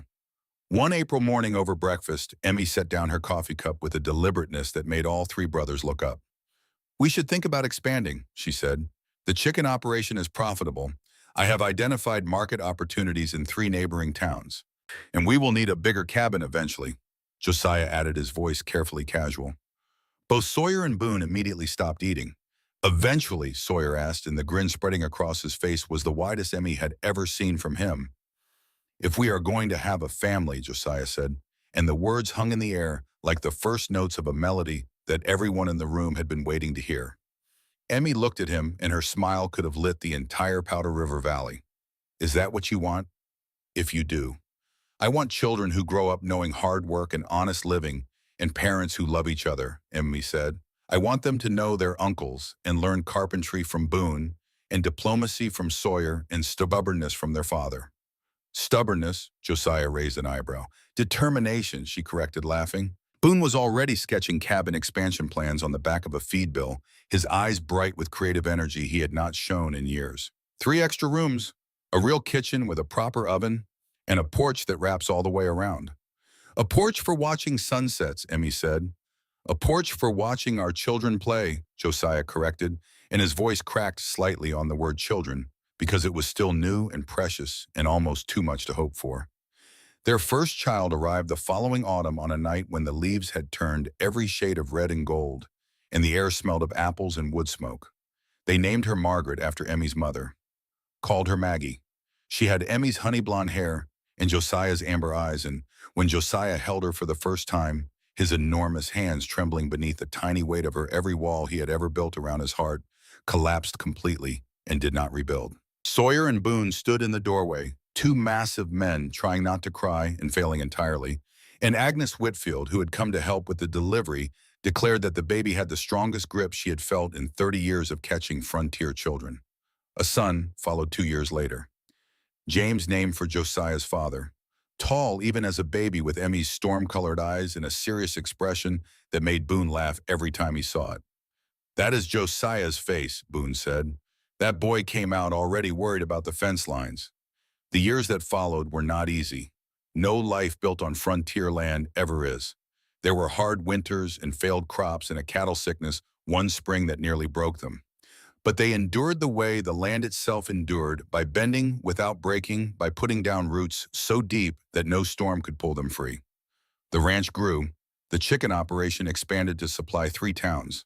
The cattle herd doubled, then tripled. Boone built the wraparound porch Emmy had dreamed of, and then he built additions to the cabin until it was no longer a cabin at all, but a proper house, the kind of house that would last for generations. Sawyer eventually met a woman who matched his wit and exceeded his stubbornness. A school teacher named Ruth, who arrived in Copper Bend to run the new school and stayed because Sawyer Calloway made her laugh harder than anyone she had ever known. They married in the same church where Josiah and Emmy had wed, and Boone played the fiddle again, and this time he did not try to hide his tears. Boone himself found love later with a widow named Clara, who had 2 children of her own and a quiet strength that recognized and honored his. He published a small volume of poetry that sold modestly, but that Emmy framed and hung in the parlor as if it were a first edition Shakespeare.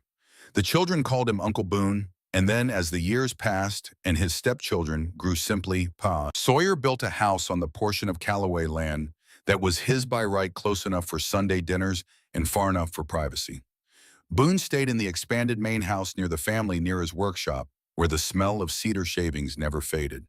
And Josiah and Emmy presided over all of it with the quiet authority of 2 people who had built something real from nothing and understood the cost of every board and every nail. 25 years after the night of the storm, Josiah Calloway sat on the wraparound porch his brother had built and watched his grandchildren chase each other through the wildflowers. He was 59 now. His chestnut hair had gone silver at the temples, and his back carried the permanent curve of 3 decades of labor on hard ground.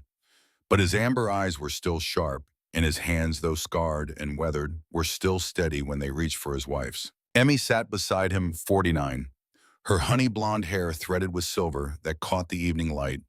Her face carried the lines of sun and wind and time, but her eyes, those storm-colored eyes that had looked up at him from the crossroads on the worst night of her life, still held the thing that had stopped him in his tracks all those years ago. Hope. Not the desperate, battered hope of a woman with nowhere to go, but the deep, settled hope of a woman who had built exactly the life she wanted and knew its worth down to the last acre. Maggie was 24 now, married to a saddle maker in Copper Bend with a baby of her own. She had Emmy's determination and Josiah's stubbornness, and when she walked into a room, people paid attention the same way they paid attention when her mother spoke at the courthouse all those years ago. James was 22, tall as his father, sharp with numbers like his mother, and he managed the cattle operation with a competence that made Josiah proud enough to ache. Sawyer, 55, still had his easy charm, though his hair was white now and his smile lines had deepened into permanent creases.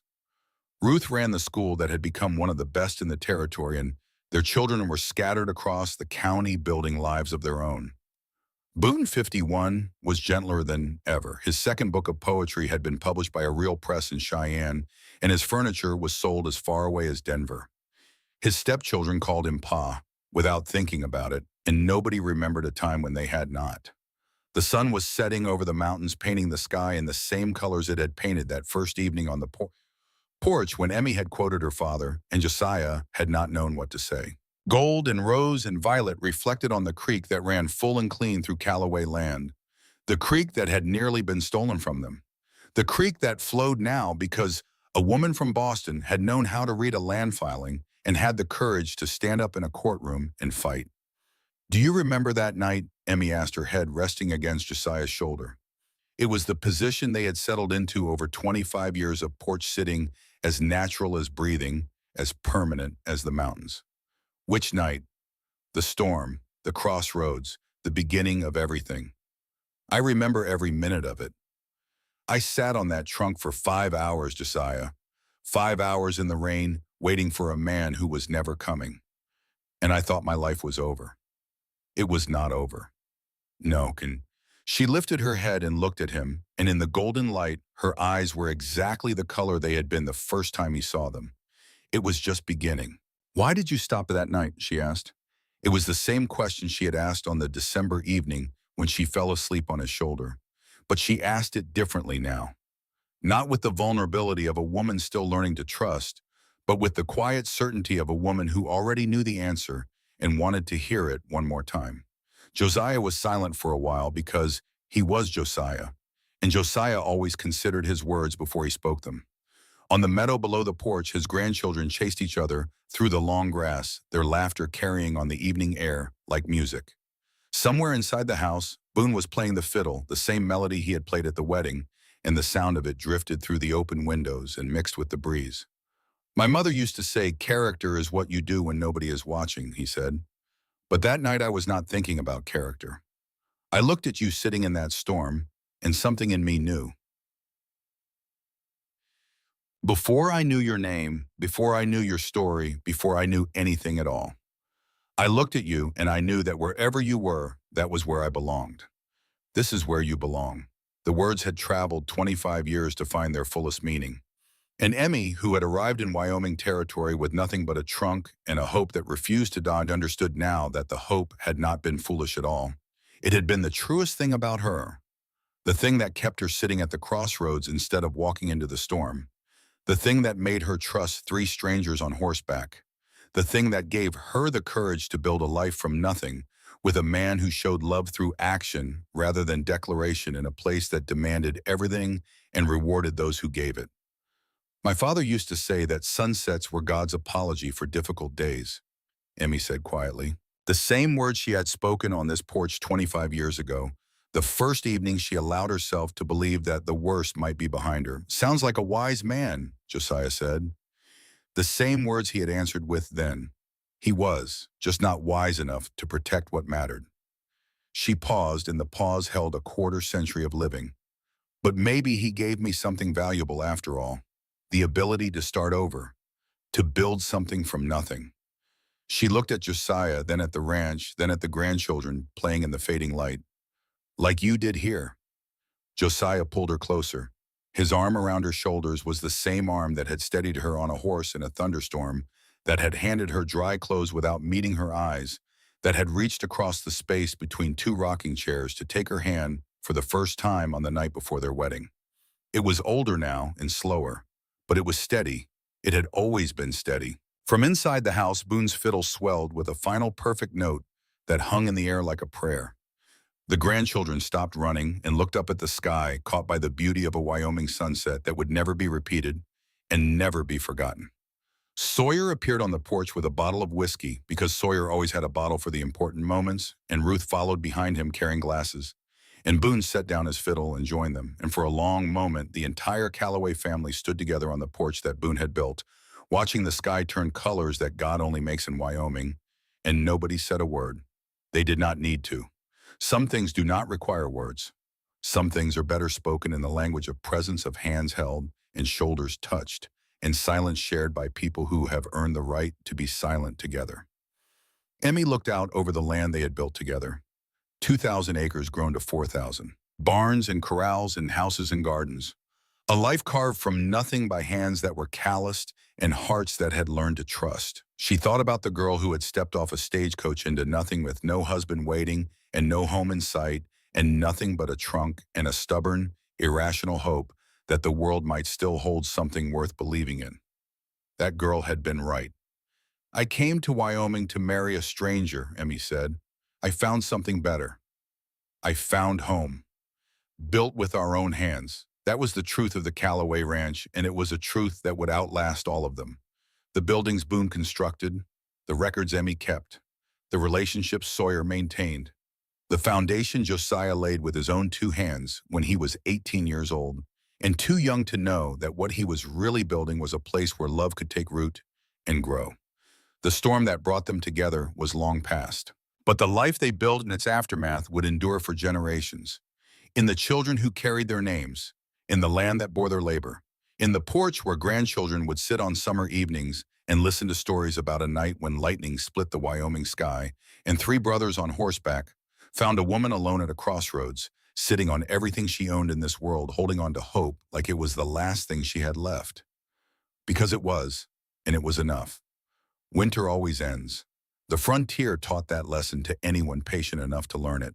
And the woman who had arrived with nothing but hope had proven that hope, when combined with hard work and honesty and the courage to trust another person completely, could build anything. Even a home, even a life, even a love that lasts.